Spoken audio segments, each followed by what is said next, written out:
Hello guys, welcome to a new video. In this video we're gonna talk about a really nice beginner camera from Canon.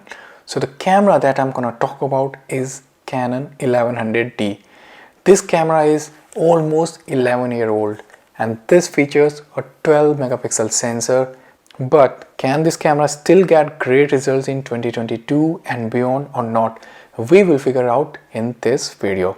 So if you haven't subscribed to my channel yet, please subscribe to the channel and don't forget to press the notification icon. As I already told you, this is 11-year-old. This has a 12 megapixel sensor.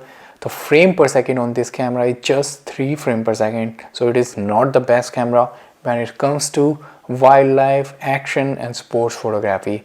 Even the dynamic range on this camera is not that great. It's just 11. So don't consider using this camera for landscape photography.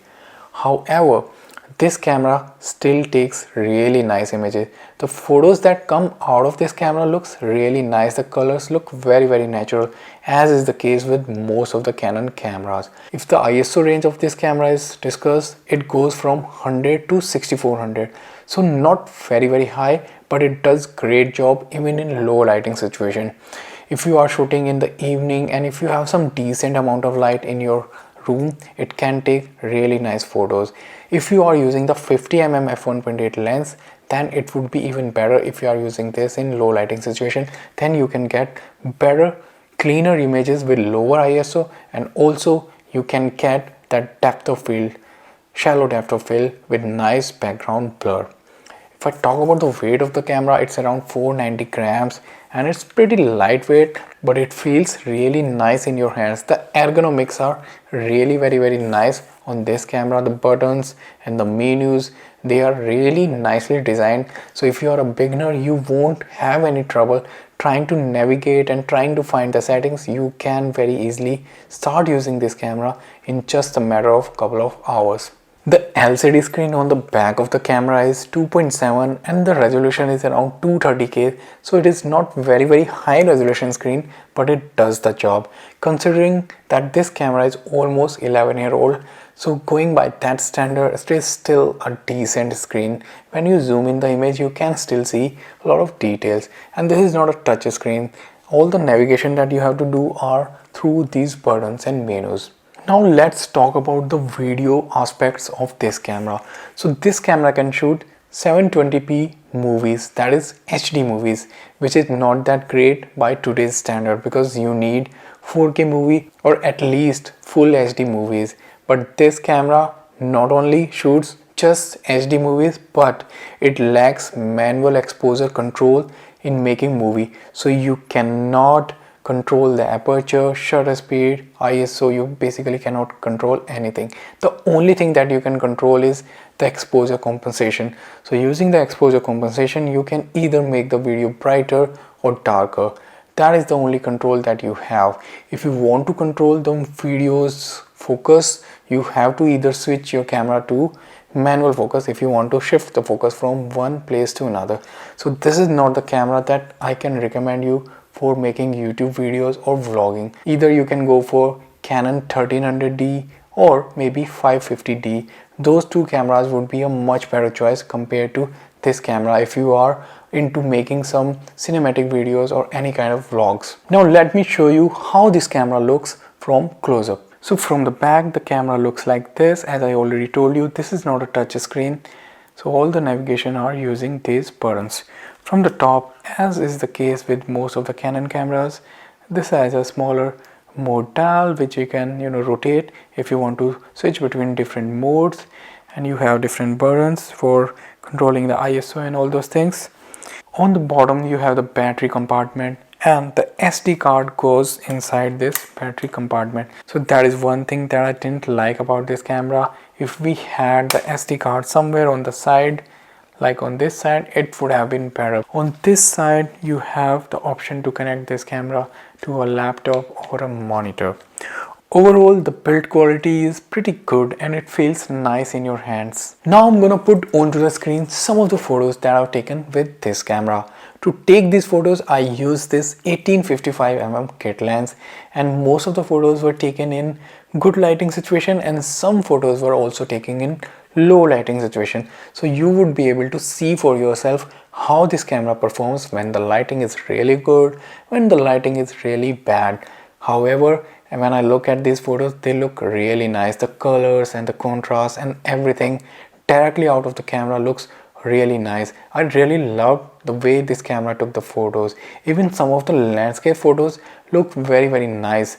If you are using exposure compensation in a smart way, you can pull in a lot of highlights in the brighter areas, and then in the post you can boost the shadows to get really nice dynamic photos even with this camera, which lacks a good dynamic range. Overall, I am pretty satisfied with the image quality that this camera produces, because in terms of pricing, this is a very cheap camera. You can have this camera for just around like 100 to 120 US dollar, and for that amount of money, the kind of picture quality that you get from this camera is simply amazing. Now I'm gonna put onto the screen some of the sample videos that I've taken with this camera, and as I already told you, it's better to use manual focusing in the video because this camera does not give you any control whatsoever when it comes to video. However, if you use a firmware of Magic Lantern, then you can do the manual exposure also in the movie mode as well. However, that is not the official firmware from Canon. That is some sort of a hack, so do it at your own risk. However, if you are using the straight out of the box camera that came from Canon, you cannot do any manual exposure for the movies. However, this is how the sample footage looks. Hello guys, so audio and the video that you are seeing and listening is directly from Canon 1100D. So this is how the video footage looks like. As I already told you, you don't have any manual control in the movie mode, so you cannot adjust your aperture or shutter speed either. The only thing that you can adjust is the exposure compensation. So by adjusting it towards the positive or negative side, you can either make your video brighter or darker. But also another drawback with this camera is that, if I want to focus somewhere else, for example on the background, while the video is already being recorded, I cannot. So the only thing I can do is, before I start the video, I have to focus somewhere and then start the recording. So right now the camera is focused on these leaves. So the only option I have if I want to change my focus is that I can switch to manual focus. So if I switch to manual focus now, let me try to manually focus on the background. So see, now I can focus on the background. So this is how the footage from this camera looks like. Overall the video looks quite okay. There is not that much of problem with the video, but since it is a 720p, that is not usable, and the lack of autofocus and manual exposure, aperture and shutter speed control lacking on this doesn't make it a good choice for camera for making some videos.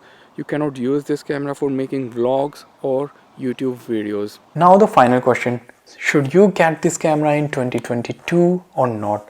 Well guys, if you need just a camera only for photography, and if you are an absolute beginner and you want to learn photography, you need a camera just to get into the world of photography or DSLR, then this camera is a great choice.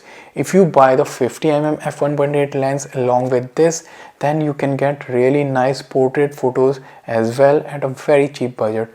I think you can very easily get this combination for around 120 to 130 US dollar along with the 50mm kit lens, and with this 1855mm kit lens, easily you can get this combination in around 100 US dollar, which is such a good bargain price for such a camera which can take such great photos. But if you want a camera that can also do good cinematic videos and also photos, then this is not the camera for you, because when it comes to video, this camera is not that great. If you need a camera for both photos and videos, maybe then you can go for Canon 550D or Canon 1300D. But if your need is just photography, then this is a great camera for you. Even in low light, it does decent job guys, and in just less than 100 US dollar you are getting such a good camera. You can never ever go wrong. Even 3 years from now in 2025, when you use this camera, you can still produce really nice usable great images. So this is for beginner. If you want to take photos for your Instagram, Facebook, Twitter and WhatsApp, this camera can do a great job. Alright guys, I hope you liked my video. If you liked it, like and share it, and don't forget to subscribe to my channel and press the notification icon.